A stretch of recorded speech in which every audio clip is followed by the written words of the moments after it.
দক্ষিণ কাশ্মীরের অনন্তনাগ জেলায় একটি ঝর্ণাতে যখন রিএক্সকাভেশন চলছিল এবং সেখানে যখন শ্রমিকরা মাটি খোদাই করছিল এবং পরিষ্কার করছিল, তখন সেখানে বেশ কিছু পুরনো মূর্তি পাওয়া গেছে।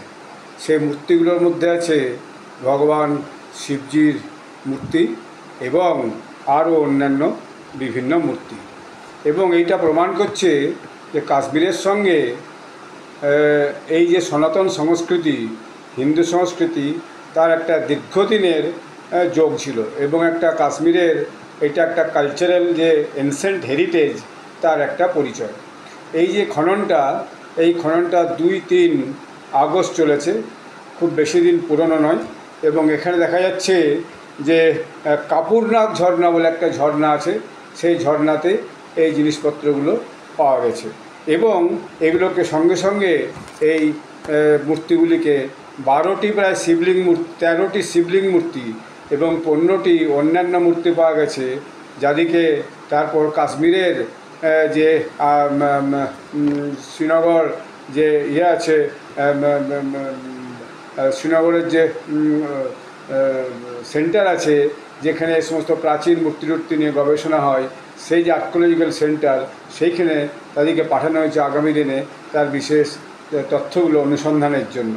এবং ওখানকার যে কাশ্মীরি পণ্ডিতরা, তাদের মতে এগুলো 625 থেকে 655 খ্রিস্টাব্দ, প্রায় বহুদিন আগে এই কাপুটা বংশ বলে একটা বংশ ছিল, কাপুটা বংশ, সেই কাপুটা বংশের আমলে এগুলো তৈরি হয়েছিল।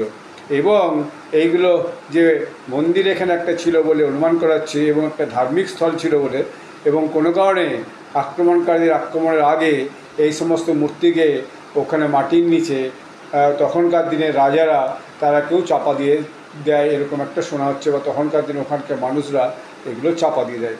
এইটা কাশ্মীর যে ভারতের সঙ্গে তার একটা অত্যন্ত পুরানো কালচারাল হেরিটেজ আছে, সেই কালচারাল হেরিটেজটা প্রমাণ করে।